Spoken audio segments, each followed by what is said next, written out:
Welcome to the show. This is called SOUNDWAVES, and it's a new show based on classical music. It is based on jazz, Broadway, and movie music. Not rock and roll, so if you're looking for rock and roll, go that way. I'm Dr. J. I will be your host, along with my co-hosts, Lauren and Emilio. And this week, for the opening of the show, we're going to basically tell you who we are, about the ensemble, and then where we're all headed in our lives and what we're doing, and some little insights into music. So, Emilio, why don't you start us off? Tell us who you are. Sure. My name is Emilio. I play the flute, and I have been playing the flute for about 20 years now. I'm from Chile and currently living in Florida, but also playing in the Pittsburgh Opera. And our second co-host is from here locally at this point. She's just moved here. She's new to South Florida. And Lauren, why don't you tell us something about yourself? Hi, I'm Lauren. I'm a clarinetist. I'm new to South Florida. Originally, I'm from the California Bay Area. Just finished my master's degree at the University of North Texas, and currently working on a performer certificate at Lynn University. I'm also teaching at North Broward Preparatory School, middle school through high school levels. So you can see that, other than the fact that I haven't told you who I am, my name is Dr. Joe Pegram. I'm actually a physician, but my original interest lied in music, and so I went to the Eastman School of Music as a kid. Later on, transferred to the University of Miami. I studied trumpet with Gil Johnson, and then went back to Eastman to do my master's degree, again studying with Barbara Butler and Charlotte Geyer. Our experiences are very broad and very rich, so you'll get some insight into us and also the guests that we will have on the show. Now, the purpose of the show is to bring you some insights that you're not going to get anywhere else, and that's the exciting part. We're going to be interviewing the people that you never see, but you hear all the time, either on the radio or on broadcasts, and those are the people we're going to be bringing to you at least once, or twice a month in the shows, which you will be able to find on Fridays at noon Eastern, right here on this channel. So the purpose of the show is designed to try to be a functional partner with the foundation for the Florida Blaser Ensemble. Now, Blaser is actually a German word for wind, so the wind ensemble itself was the founding portion of what was going on. I did it back in 2019, basically as a chamber music group, but now we've expanded to a whole bunch of other things that you will get to see live in South Florida, as well as other parts of Florida, we hope, here in the very future. The foundation is a 501c3. If you care to try to help out, we would very much appreciate it.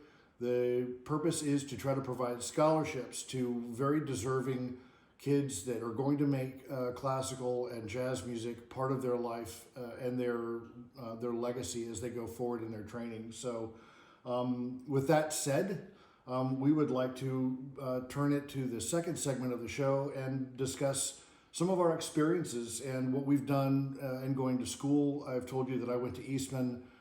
Mainly a lot of the work that I did as a trumpet player and also keyboards and piano was freelancing and playing different shows.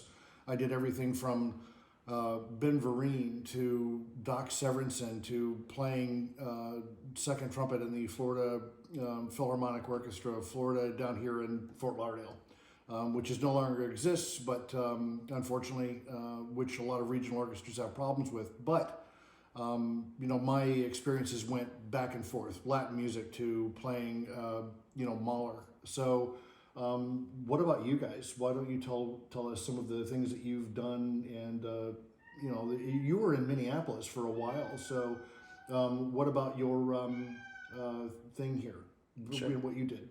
I started my undergrad at Stetson University in Central Florida, and after that I went on to do my master's and my doctorate at the University of Miami's Frost School of Music, where I studied with Trudy Kane, who was the principal flutist at the Met for about 32 years. That was a pretty mind-blowing experience for me.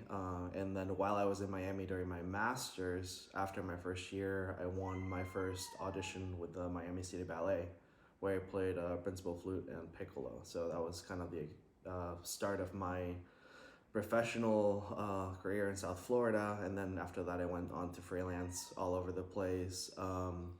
And then after that, I started a professional performance certificate at Lynn University at the Conservatory of Music. But I didn't get to finish it because after 1 year, I won a fellowship with the Minnesota Orchestra in Minneapolis. So I went over there to play for 2 years, where I did a lot of their subscription concerts, their kids' concerts, worked with their educational department, got to record a Mahler symphony with them. Which one did you record? Which one? Symphony number 7. That's a big one. Yeah, That's definitely. a very big one. Yeah, it was a very exciting experience for me, very rewarding, and something that I'm definitely going to treasure for a long time.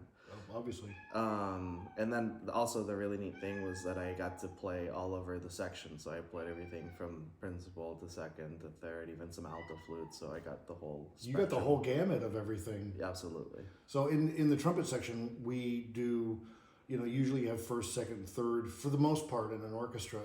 But like with a few pieces, you may wind up actually playing piccolo trumpet. You may wind up playing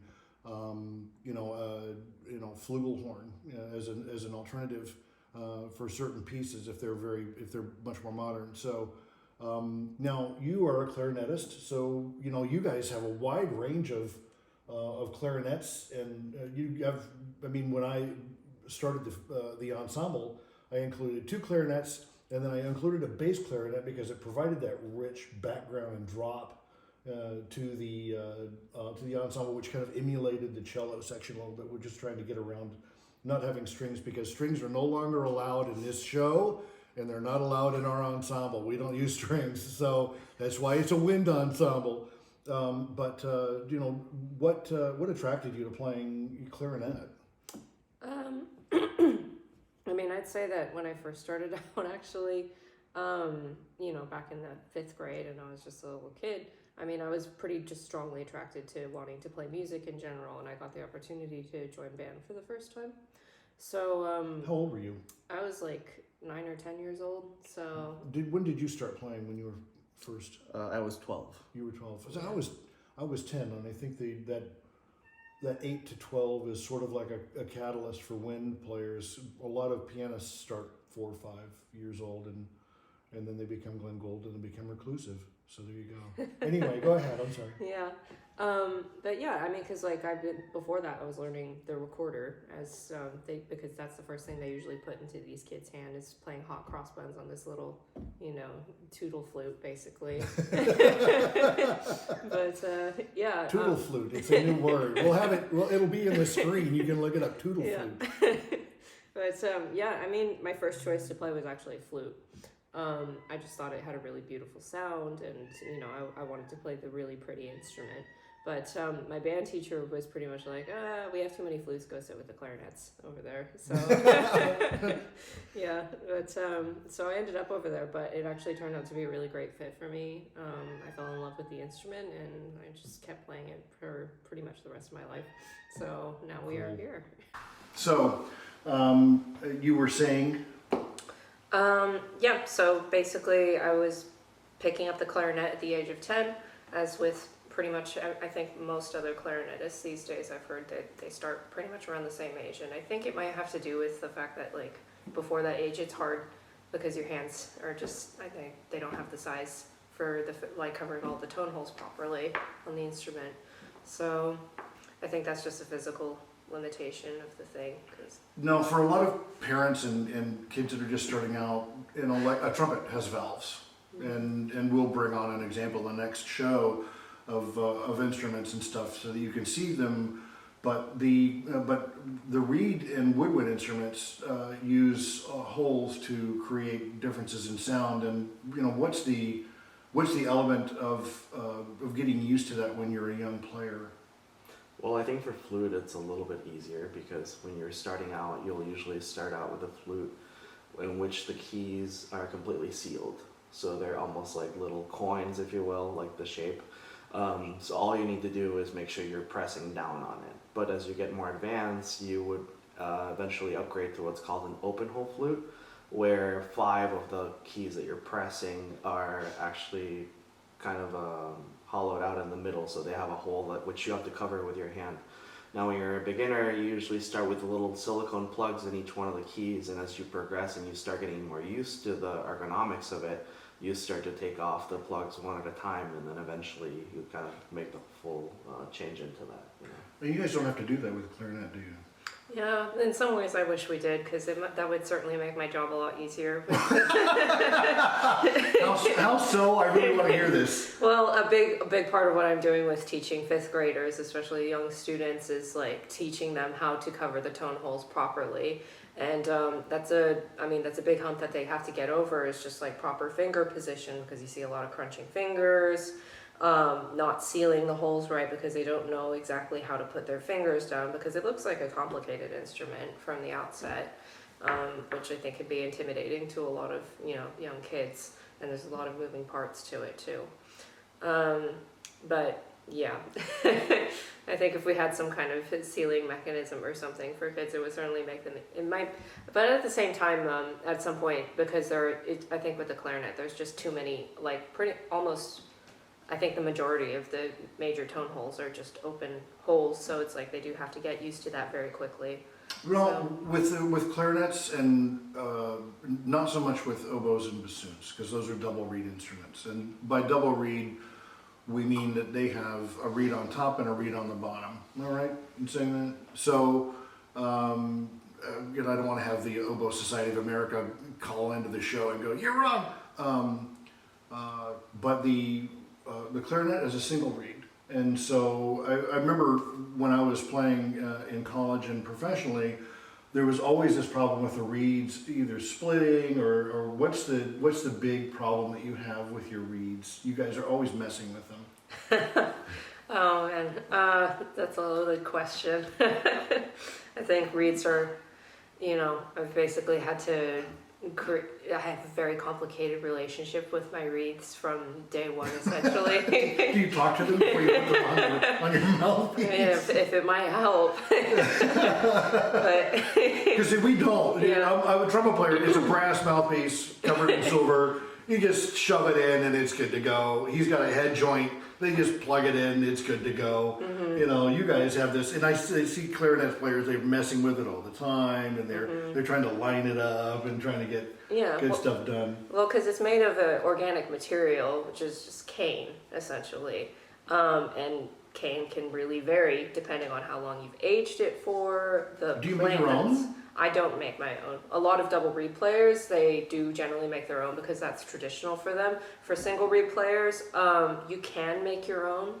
It is possible to learn how to do it, but I think it's a very lengthy process, and I think for a lot of professional musicians in particular, it would be too much time and resources to invest into that kind of a project, because you'd have to get all the equipment set up and everything, like the sander and everything.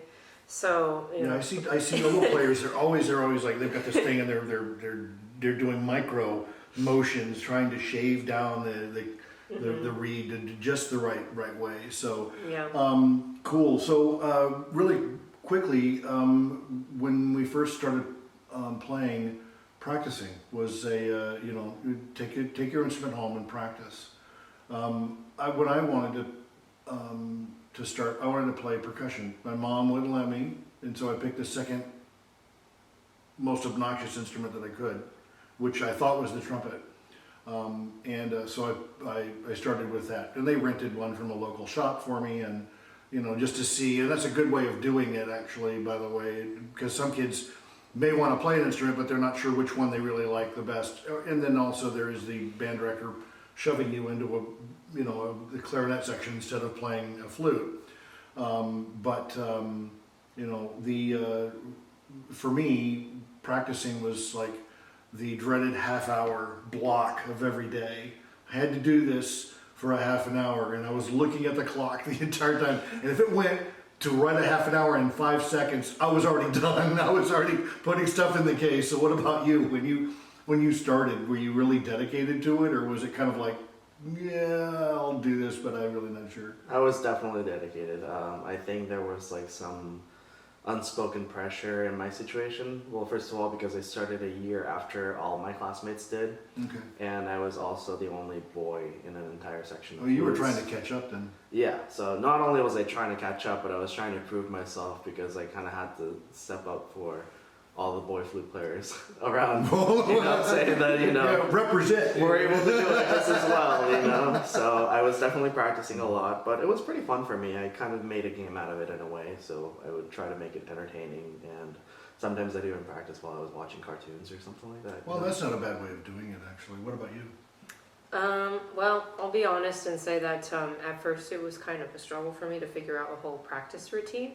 I think I was motivated to get better on the instrument just to figure out how to play, little tunes that I've heard, by ear, Adam's Family or little things like Of course, that. yeah.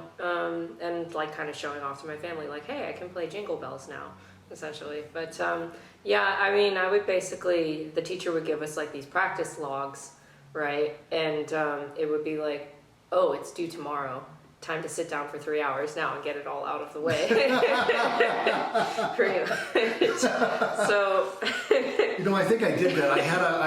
I studied with Charles Gottschalk up at the Florida Symphony. I was living in Orlando. Parents had a house there, and my mom. I finally got to where I was getting good enough to play with and study with a really good professional trumpet player that was playing principal in an orchestra. And I remember, I did like, if my lesson was on a Tuesday, on Monday night I practiced for about an hour and a half. It was like, I gotta work it all in. I've missed, I did like a half an hour here, a half an hour there, or maybe an hour somewhere. But then, he was like, give me a list of stuff to do. It was a workout routine, and that list had all the stuff that I needed to accomplish in order to make the next step, and I didn't quite get it. Did you have the same experience? Yeah, like, I think eventually I realized, because I had a teacher eventually tell me, like, instead of just like blocking out a large chunk of time every few days, it was more important for me to get in a little bit regularly every single day. Because in the time that I wasn't practicing over multiple days, I was losing a lot of the memory that I built up from it. It is muscle memory, isn't it? Mm-hmm. Especially for wind players. Yeah, 'Cause but it's really complicated. yeah, I mean, but it's like it's also a thing of building up endurance as well. I've realized, especially like working with my students recently, because I think it's a thing of like, if they're playing a lot of music over a short period of time, like an hour long, it's a lot on the face if you're not used to it. Yeah, that's true. I mean, I remember I built up in college where I was practicing hours and hours a day. It's because everybody else was practicing hours and hours a day. So it was kind of interesting. So, hey, the Mozart intro suggests that we're done for this show. Hope you've got a little bit of insight. We'll be back next week with another show. We're going to be having some exciting guests. Our first one is going to be the conductor for the Palm Beach Symphony Orchestra and the University of Miami. In a couple weeks, we will be having Gerard Schwartz will be a guest on the show. And we are SOUNDWAVES. We will see you next time. Thanks so much.